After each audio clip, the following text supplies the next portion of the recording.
Korban Felix Oyong alias Abdurrahman, seorang sopir taksi online yang dirampok oleh dua penumpangnya di Jalan AMD Talang Jambe, diambil keterangannya oleh petugas Reskrim Polsek Sukarami.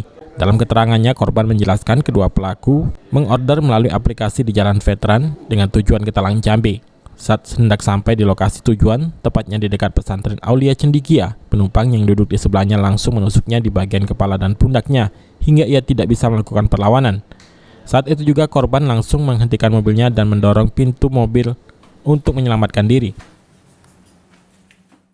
Tiba-tiba pas lewat Aulia Cendikia tuh, mereka lah lakukan ini aksi.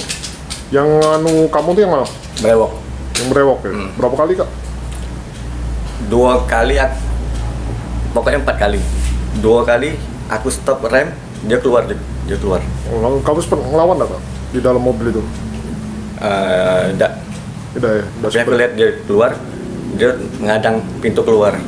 Oh itu ya, jadi kamu pas waktu itu sempat ngelompat lah ibarat kata ya? Ngelompat dari mobil, itu cak mana? Tidak, aku dorong pintu. Beruntung saat itu warga langsung ramai dan menyelamatkan korban yang mengalami 4 luka tusukan di bagian kepala dan belakang serta wajahnya. Korban pun setelah itu langsung ditolong dan dibawa ke rumah sakit untuk mendapatkan pertolongan. Firman Hidayat, PAL TV.